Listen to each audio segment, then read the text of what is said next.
Hey, well, that keeps happening. I gotta clear my throat first. Hey, how's it going?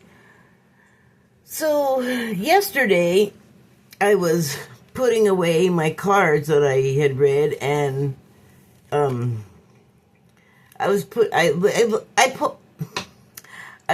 away the Declarations of Mary Magdalene deck cards. And with all of them, I always shuffle them when I am putting them away when I'm done with them.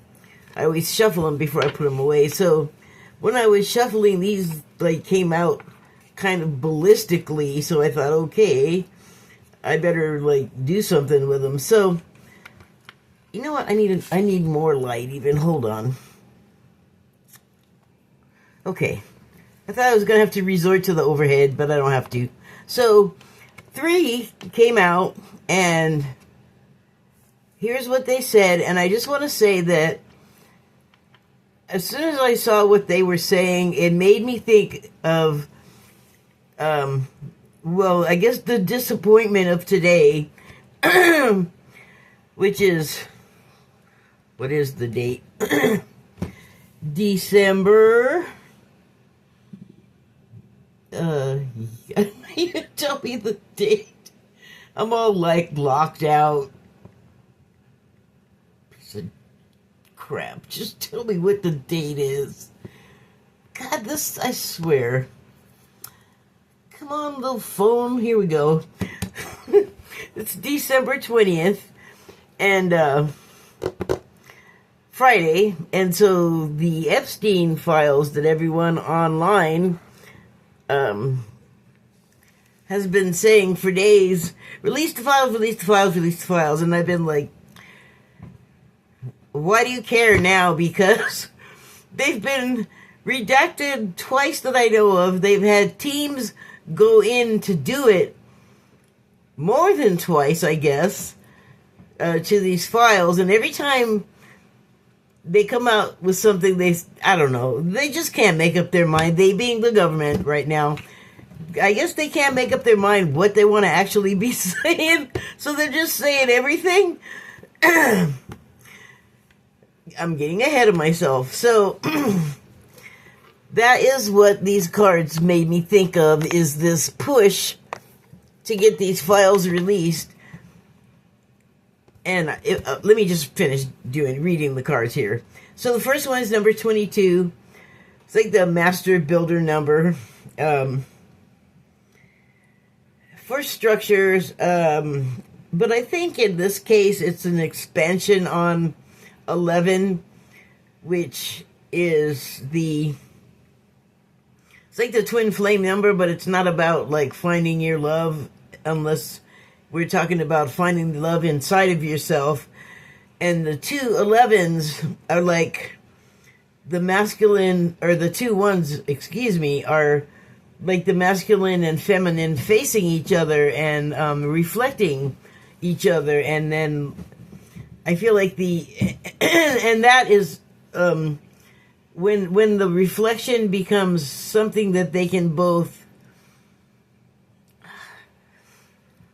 I feel like they're an exchange happens, they meet at the right time and place so that their frequency matches, and then because of that match, they're able to make an exchange with each other that equalizes and makes a whole divine soul. And I feel like the number 22 is an expansion on that. So if that gives any more form to it being a foundational number, because I don't mean in structural building brick and mortar type thing, more of a a personal relationship sort of foundation. I could be wrong. Anyway, so the number 22 card reads, God, they're so glossy, they glare. He or she that revels in outshining the power of God is he or she whom has turned against thy own self. So, if you think that you're a god and you're better than everybody else, not only are you outshining everybody around you, theoretically, like that's not necessarily the reality. It might be the perception of some. It might be a perception people decide to go along with. But when we're all a reflection of God, then outshining God, I don't know, I guess it kind of cancels itself out. Okay, so it goes on to say, for thy power of God is within us, or is within you, as the power of God is of you and outside of you. So it's in everything and everywhere, the power of God. Thou that seeks to create themselves as the only God seeks from thy head in power. Whoa, let me try that again. Thou that seeks to create themselves as the only God seeks from thy head in power, not from the power of love of thy sacred heart. So, that's thinking with your brain and not your heart, because we don't typically think of the heart having a brain, but it does have a certain intelligence of its own. So it could be looked at as a brain. It's not like the brain in your head kind of a brain. It's a heart brain, so it's a different thing. But that is where your wisdom is, as opposed to your brain, which is, there's definitely things you have learned there that you could classify as wisdom, but I think what's being referred to is a wisdom that doesn't come from a scroll, doesn't come from a textbook, thank you, and is not mechanical. It's like emotional. And it's not something you learn by rote. It's something that you do if you feel it. Okay, so the next card is number 16. That breaks down to 7. 7 is like the ladder. I just learned this today. It's like the leveling up number. And the card reads, our love for one another is through the Sacred Heart, in an elevated bliss of our Mother, Father, God's divine love within us. So that's making me think of the number 11 again. And our love for one another is through thy Sacred Heart, through the Sacred Heart, in an elevated bliss of our Mother, Father, God's divine love within us. You know, I always have thought, like, the God loving itself is kind of it's a little bit difficult a concept for me to just hop right on board. Like, my impulse is to think, that's incestuous. I just wanted to share that, but it seems to be saying our love for one another through our Sacred Heart, so our heartfelt love for each other in an elevated bliss of our Mother, Father, God's divine love within us. What? Our love for one another is through the Sacred Heart, in an elevated bliss of our Mother, Father's divine love within us. Okay, so, I think it goes back to that thing where we, fall in love with each other, and it's we really, like, are each just another reflection of God loving itself. No, nothing wrong with that. So this is the number 19 card. And that makes 10, which is just a 1 again. So it's a starting at the beginning. It's we're gonna go with the starting at the beginning. It reads, in our heavenly truth, we know that we are the children of God, yet we forget along the way, only to see ourselves through the reflection of another to find our way back home. So the first card and this last card were what was pointing at to me, like, kind of the people in the U.S. government today that are just out there, very ego-driven and self-centered and not compassionate and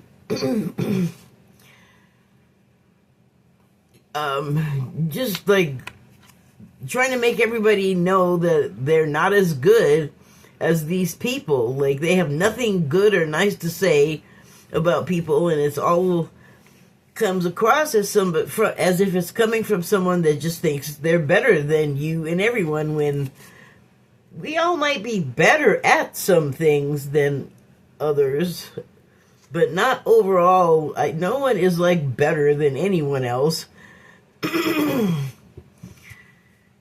I mean, I mean, if you are rich and you have a bunch of like rich guy stuff and you think that's what makes you better, I would remind you that when you're born and when you die, you basically, like, you're naked with no pockets. That's what I'm saying. Like, those possessions don't mean a damn thing at those extremes of your life. And I feel like it's a little piece of knowledge we should hang on to throughout our lives, because it's all set dressing, and really, like, when it comes down to it, look, I mean, take a good look, it's cheap garbage. So, like, we put a lot of value on stuff that's basically not worth anything, and it's not real. Anyway, I might be going a little personal there, going off track, but anyway, let me go back to this. So, in our heavenly truth, we know that we are the children of God, yet we forget along the way, only to see ourselves through the reflection of another to find our way back home. So, there's a lot of, and this is going back to like the people online for months, every day, all day long, piping up with release the Epstein files, release the files, and I'm not saying I'm innocent of this at all. Everyone, I think, has an opinion that knows about it. We might not all speak up and share the opinion, but many of us have, many of us do. And I don't think it reflects well on us to, like, in our behavior and, like, putting them down. Like, we shouldn't be putting other people down, because nobody's better than the other person. No one's a god over... We're all God, so, like, no one's better than anybody else. And so, and then the name calling has always made me uncomfortable, and I do my best not to indulge in either of those things as much as possible, although there are times when something is being said or done by one of them where I feel like I must express a feeling about it. But I try not to sink to the level of all of the name calling and characterization that happens. Like, even if the anger is righteous, I don't think that the way to go is to do the exact same thing back that's got you all bent out of shape and got the country bent out of shape, because so many of us are indulging in it. Even as we're saying, don't do it, it's not good for us, I'll hear someone say, and then in the same breath start doing it. So I feel like that might be a stumbling block to our progress in a lot of ways. Progress toward things that we're not even really thinking about because we're so busy, like, trying to get back at these people. And I get it. Believe me, I get it. But the thing is, See, now, I would have thought this was unrelated 5 years ago, but I don't think it is these days. Earlier, I was doing some chore that was just like a mindless thing, so your mind can wander. And I started thinking that we, we do have that tendency to, like, go a little crazy with calling everybody and everything out, when the thought that I was having was like, I don't know why I was thinking about this, and it wasn't even a real situation. It was just a hypothetical of something happening to me, and then, like, how would I deal with the person responsible for, like, my pain, injury, destruction of property, whatever it was that just kind of, like, effed your life all up because somebody else did this to you, and even, like, on purpose. And so I was like, what do you do? Like, I can't respond in kind. Like, I don't want to. I don't have the means to, in the scenario I was thinking of. And then so someone asked me, what are you going to do? And then my answer was, I mean, nothing. Because when you do stuff like that to other people, it does tend to turn around and, like you don't really have to do anything to people that are doing messed up stuff to other people. It tends to come back and take care of itself, and you're not, like, helping teach that person a lesson or get retribution by going after them and trying to force that along, or, like I said, get revenge. And you just have to, like, believe that it's gonna happen, because that's the way, like, the universe works. You may not see it in person, and you may not know about it immediately or at all, but maybe 10 years down the line, you're going to come across a newspaper interview or article that somehow brings you back to thinking about that person, and then you find out that, after whatever happened with you and them, and you walked away and just left it up to the forces that be, their shit got all messed up. Like, everything fixes itself in a way, like, there's, like, always a conclusion for something that started, and things don't just stop or end because we, in the middle of it, get bored or get tired. Like, once a ball is rolling, it's not going to stop, and it's not always easy for us to know that that's happening, or to see the progress, or to, like, stop thinking about the progress, so it's not like a watched pot you're waiting for it to boil. Anyway, my point was that I had the opportunity to think, like, well, what would you do to any of these people right now, like, in your country, the United States, my country, that are, I just feel like they're messing up, they're blowing it, they're making, like, all of the people mad, they're making their own party mad, they're mad at each other, so I guess popcorn, sit back and watch the cinematic destruction of your world. But it isn't, though, because even when something's breaking down and falling apart, something is just there below the surface, waiting to burst up like a seedling to take its place. Believe it. Like, look how fast businesses change over. That's not good if they're turning over rapidly. I live in a town where the downtown has a street like that, and if a store makes it for over a year, I'm like, oh my God, I can't believe it, because it's unusual. It's not good. But some have made it, and I'm glad the ones that did are there, because they're the ones I like.